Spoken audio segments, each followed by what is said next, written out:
Welcome back and thanks for watching. We are discussing series and sequences. In our previous lesson, lesson 27, we ended on a note of the nth term, and we've denoted it by UN, and we've said it is very important in determining the flow of each and every term in a sequence. For example, we can have 1 plus, it is 1, 8, 27, 64, 125, and so on. When you look at this, it is a set of cubic numbers. It is a sequence representing cubic numbers. They are moving in a definite order. So if it is a set of cubic numbers, or it is a sequence representing cubic numbers, its nth term, that is UN, will have an element of a power 3. So the n represents each and every term that will appear. For instance, if it is the first term, you only need to press 1. Then when you press 1 here, 1 cubed will give you 1. If it is the second term, you place a 2 here, which 2 is in a place of n, and 2 cubed gives you 8, which is that one. If we look at a set like 2, if you look at a sequence like 2, 4, 6, 8, 10, 12, and so on. This is a sequence representing even numbers, a sequence representing even numbers. So if it is a sequence representing even numbers, its nth term is going to be 2n. Its nth term is going to be 2n. So you can see that for the first term,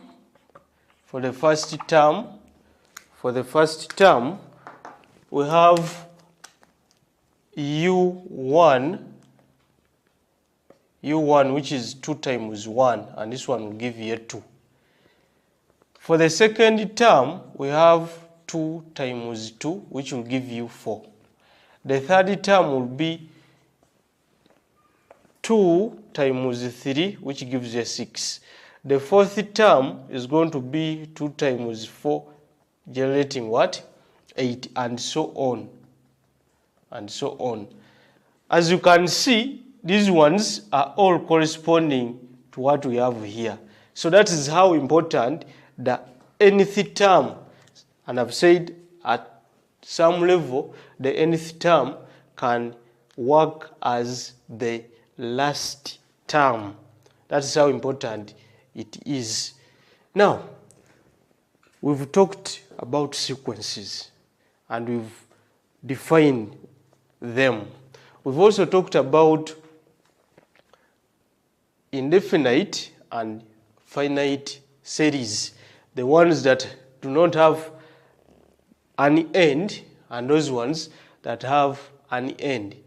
We've also looked at the nth term. Now, we cannot talk about sequences and we don't talk about series.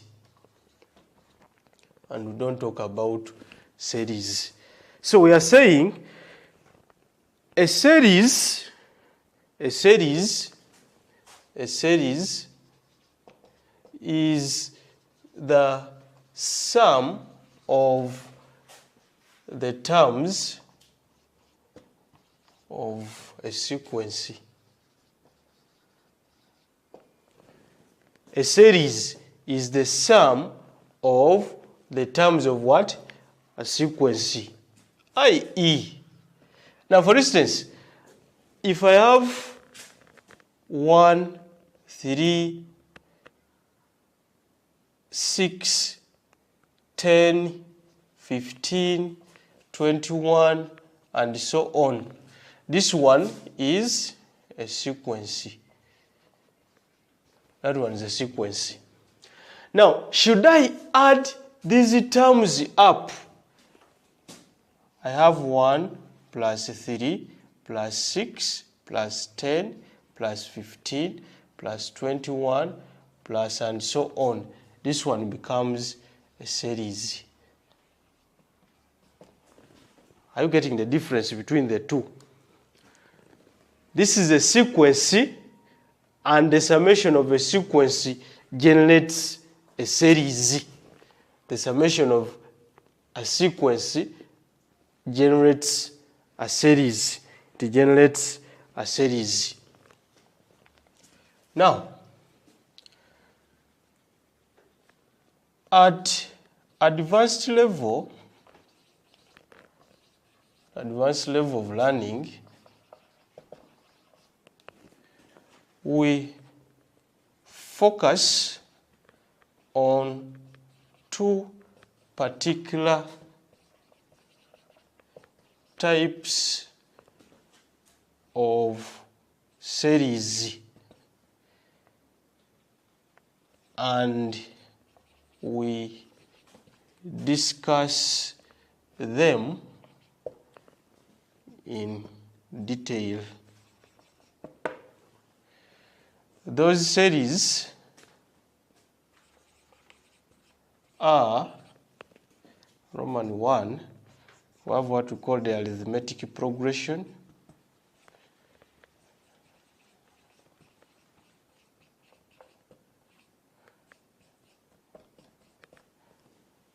Of arithmetic progressions, so I can press that as APs, and the second one is the geometric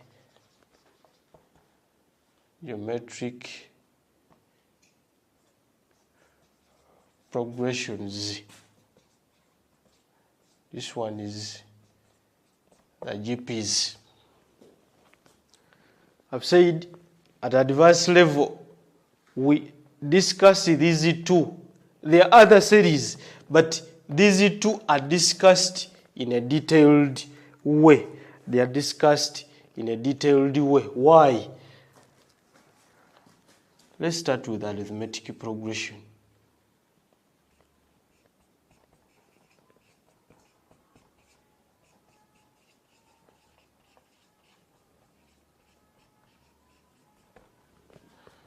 Let's start with arithmetic progression. Now,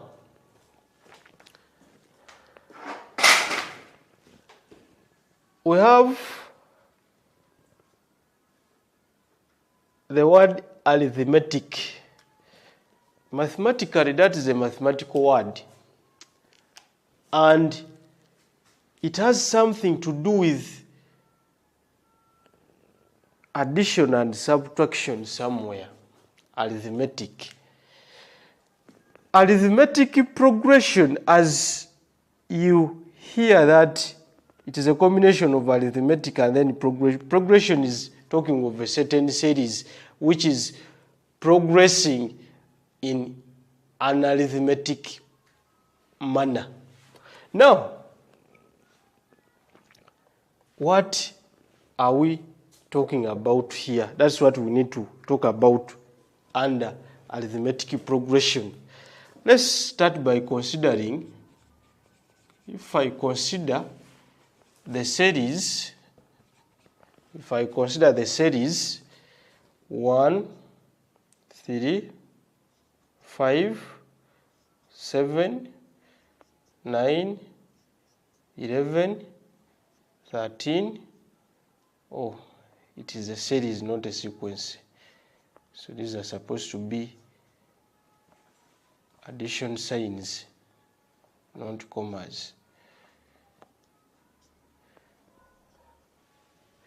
I want to consider this series. You see, my first term is a 1. My second term is a 3. My third term is a 5. My fourth term is 7, and so on. When you look at the flow of each and every term of this series, after one term going to the other, there is a certain value that is being added on. I repeat. When you look at this series here, the first term is a 1, the second term is a 3, the third term is a 5, the fourth term is 7, and so on. When you look at my first term, which is a 1, to go to the next term, there is a certain value that has been added to a 1. The same case is happening to the third term, which is a 5. From 3 to 5, there is a certain value that has been added. But if you look at them critically, from 1 to 3, we've added 2. From 3 to 5, that is from one term to the next one, still we have added another 2. From 5 to 7, we have added 2. From 7 to 9, still it is a 2 being added. So what does that indicate? What that indicates is to generate the next term after the previous one, a certain constant is being added. A certain constant is being added. So let me back that up with a statement after that series as you've seen it. After that series as you've seen it. So we are saying the first term of the series and the subsequent term is obtained by adding a constant 2 from the series above. The first term and the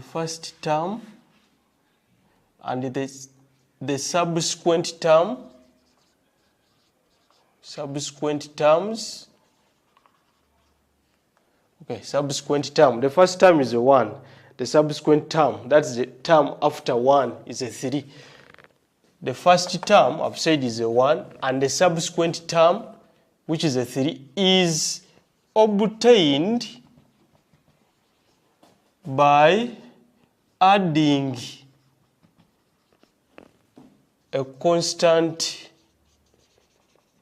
value in brackets 2. Is obtained by adding a constant value 2 to the previous term.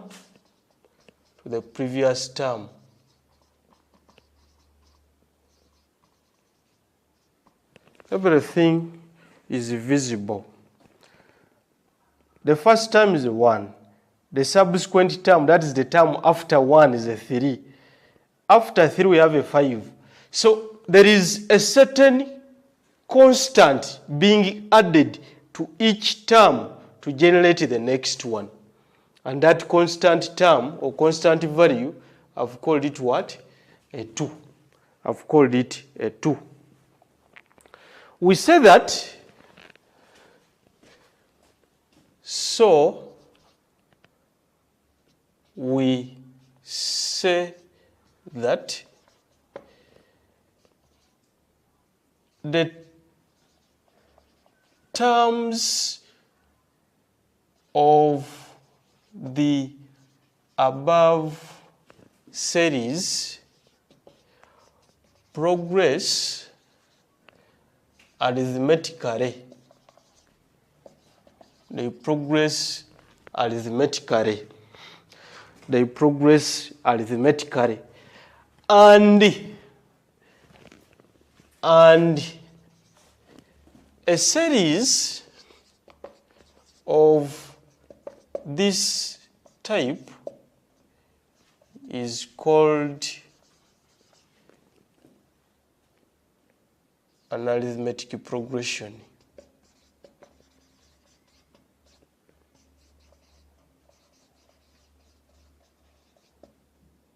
Abbreviated as an AP. I don't want to emphasize this once again, but from the first term to the next term, a constant 2 is being added. That has been done to all the terms in this series. So such a series, we are saying, progresses arithmetically, because there is a certain constant value being added to each subsequent term from the previous one to get the next term, and such is what we are calling an arithmetic progression. And such, that is what we are calling an arithmetic progression. I want to look at it in a more general perspective. In a general way,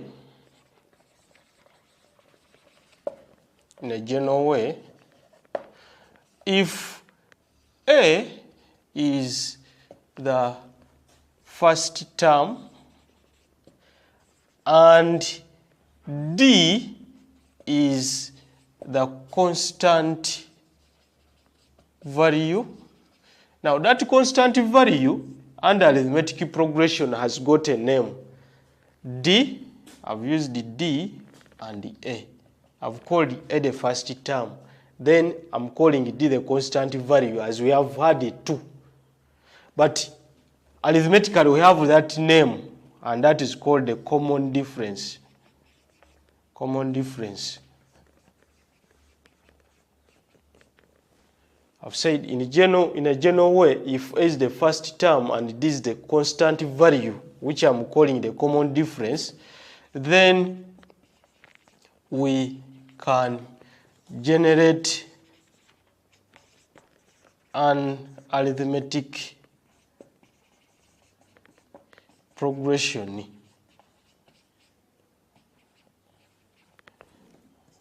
which is now if A is the first term, if A is what? The first term.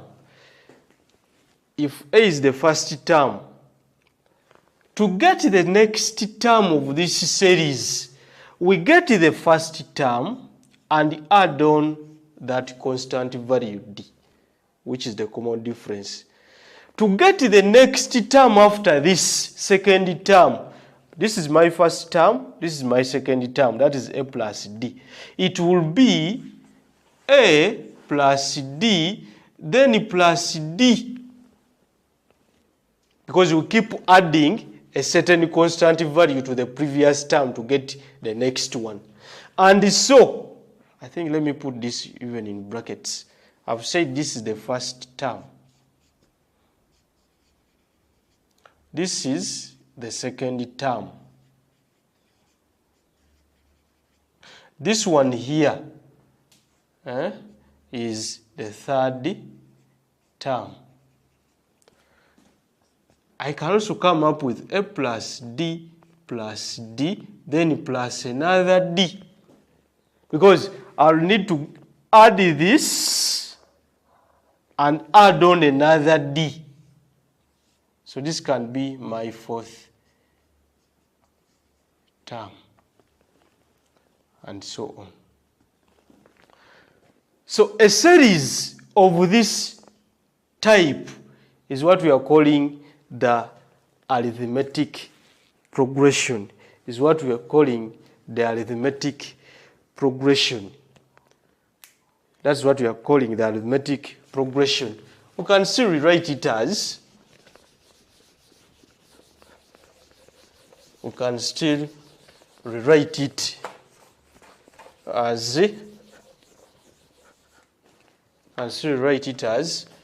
a plus d plus a plus 2d plus and so on. We shall pick it up from there.